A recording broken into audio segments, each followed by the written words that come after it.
paz do Senhor Jesus Cristo, meus amados irmãos, aqui é o pastor Leonardo Costa. Estamos aqui para dar início ao discipulado, primeira aula aqui do discipulado. Glória a Deus, que Deus venha abençoar todos que estão nesse momento agora ouvindo e assistindo aqui esse estudo. Glória a Deus. Peço para que você venha pegar a sua Bíblia.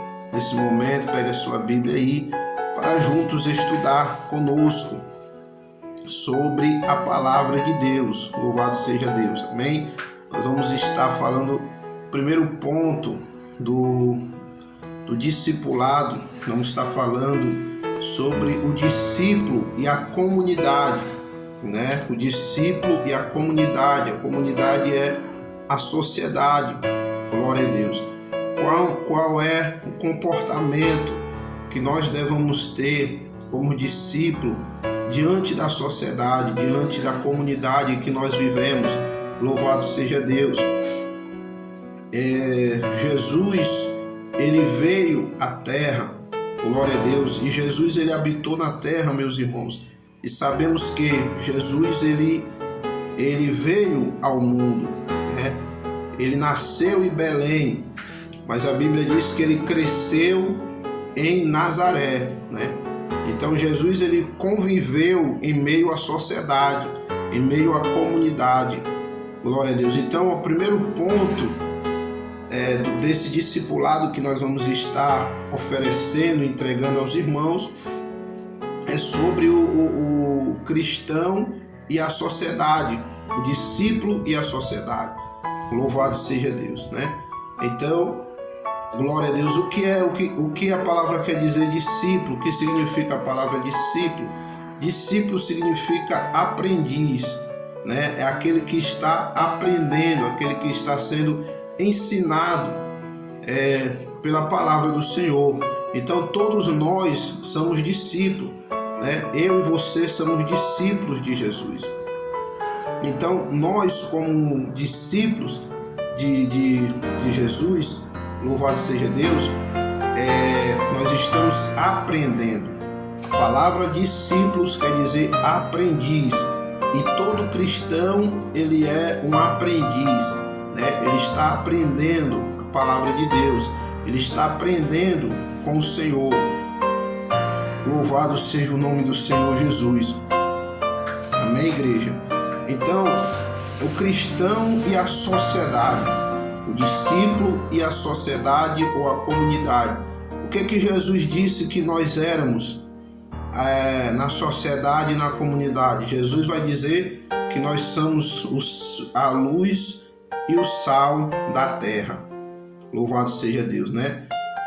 Jesus disse aos seus discípulos: vós sois a luz e o sal da terra. Não se pode esconder uma cidade edificada sobre os montes. Glória a Deus. Por causa das luzes, né, que tem na cidade, né? Se você for observar uma cidade sobre um monte, você vai ver que você só vai conhecer essa cidade durante a noite, né? Durante a noite lá vai estar as luzes acesas. Louvado seja o nome do Senhor. Então, logo nós vamos ver, né? Logo nós vamos ver e contemplar aquela cidade. Então, essa primeira aula que nós vamos estar falando sobre os discípulos e a sociedade, diante da sociedade. Glória a Deus. Então, glória a Deus. Amém, irmãos? Então, o primeiro versículo que nós vamos ler é Mateus capítulo 5 e o versículo 13. Mateus capítulo 5 e versículo 13, que diz assim: vós sois o sal da terra. Se o sal for insípido, com que há de salgar? Para nada mais presta, então para lançar fora e pisar pelos homens. Vós sois a luz do mundo. Não se pode esconder uma cidade edificada sobre um monte. Glória a Deus, né? Mateus capítulo 5, versículo 13 e versículo 14 vai estar falando sobre o discípulo e o sal é o sal e a luz da terra.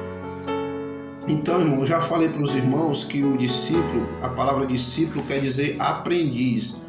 Então, nós somos aprendizes. Quando nós queremos aprender, buscar aprender mais de Deus, mais sobre a Bíblia Sagrada, nós se tornaremos os discípulos, né? Tornaremos discípulos. Então, o que acontece? Jesus, ele quer que os seus discípulos, os seus aprendizes, eles venham ser a luz e o sal da terra. Eles venham ser a diferença da sociedade, né? Nós na sociedade, nós devemos fazer a diferença sobre este mundo que nós vivemos. Então, Jesus, ele não nos chamou para nós vivermos uma vida de qualquer forma. Nós estamos ainda nessa terra, né? Nós estamos ainda neste mundo. A Bíblia vai dizer lá em João, no Evangelho de João, capítulo de número 17, na oração de Jesus pelos seus discípulos, ele disse: Pai, eu não quero que os tires do mundo, mas que o livre do mal. Nós estamos nesse mundo, né? Nós estamos na terra, né? Nós estamos na sociedade. Nós fazemos parte de duas sociedades, a sociedade terrena e a sociedade celestial. Então, enquanto nós estivermos aqui nessa terra, né? Enquanto nós estivermos nessa terra, louvado seja Deus, nós vamos passar necessidade, nós vamos passar por luta, glória a Deus.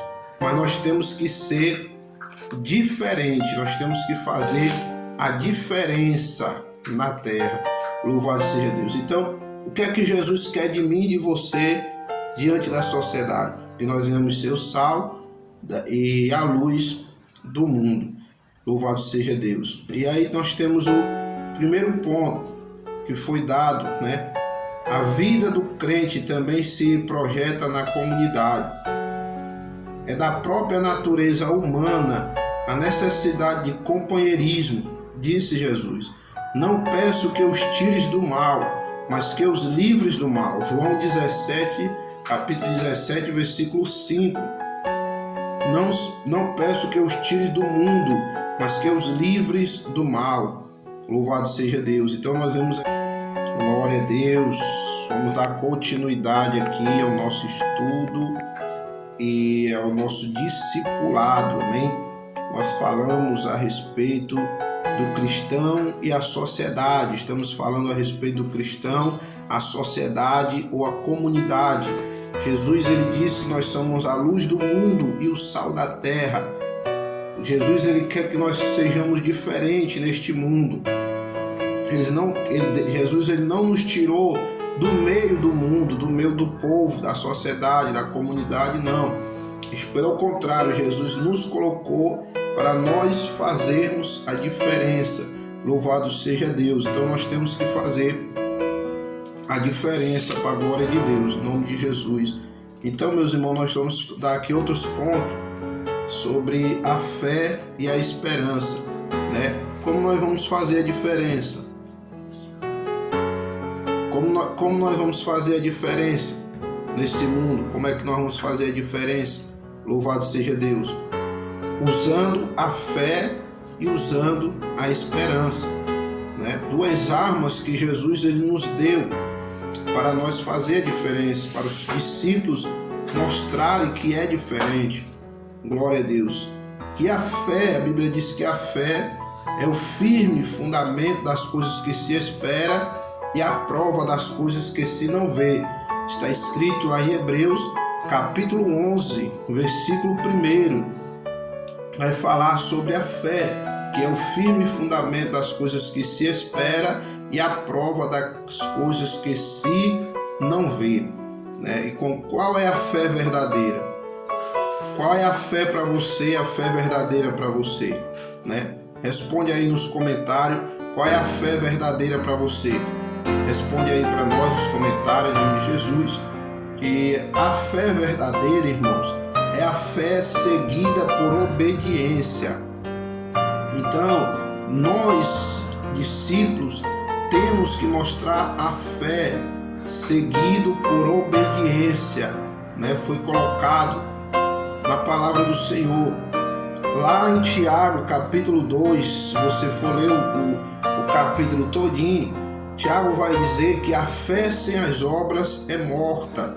A fé sem as obras é morta. Só que a fé que Tiago ali está falando, a fé que Tiago ali está pronunciando é a fé seguida por obediência, né? É a fé seguida por obediência, né? A fé verdadeira é aquela que é seguida por obediência. Não adianta eu dizer que tenho fé se eu não obedeço o que Jesus nos ensinou.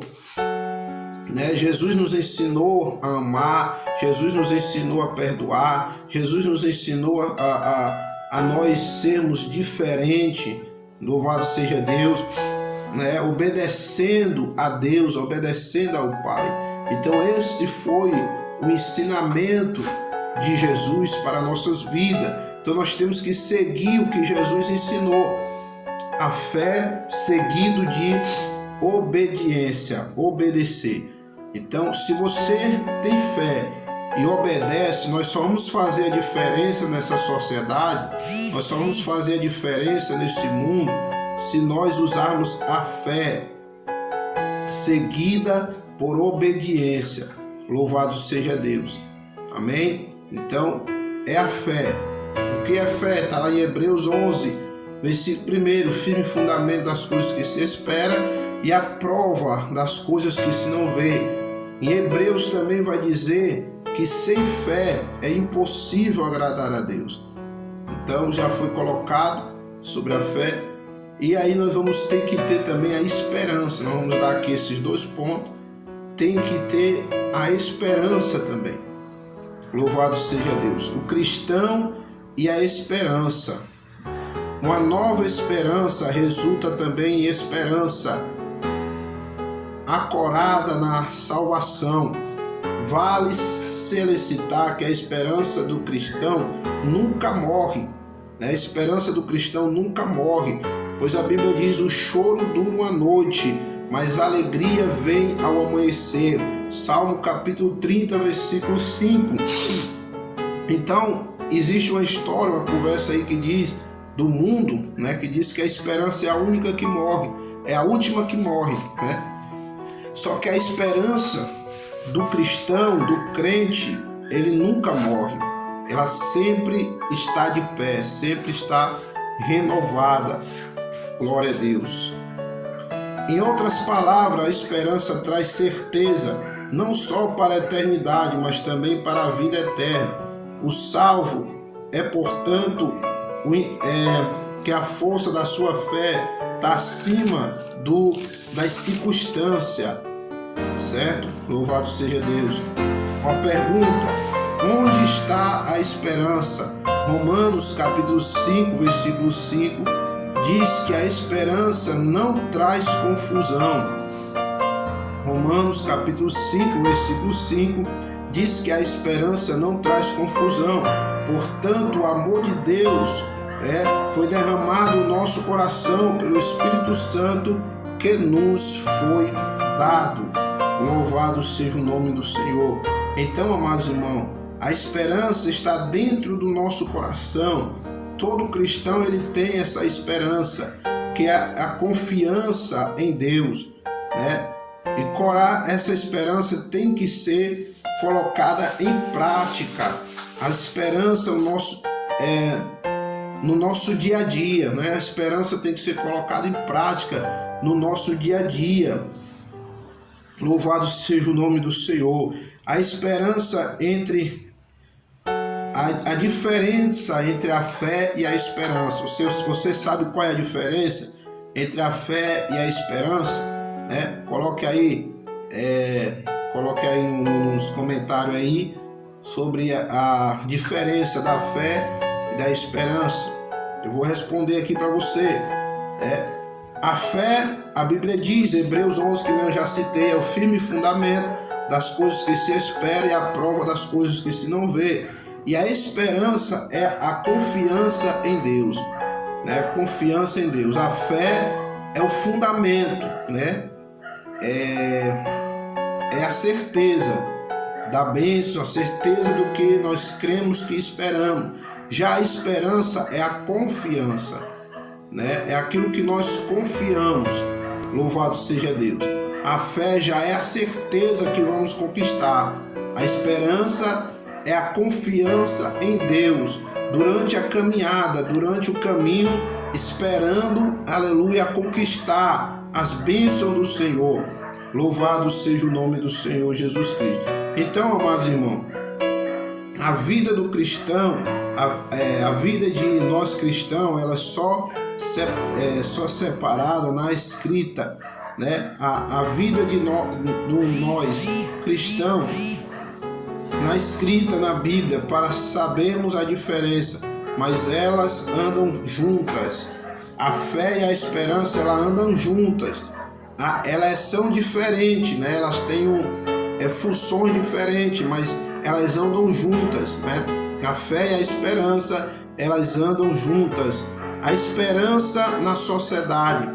Hebreus capítulo 10, versículo 23 vai dizer assim: retenhamos firme a confiança da nossa esperança, porque Ele é o que prometeu, fiel é o que prometeu.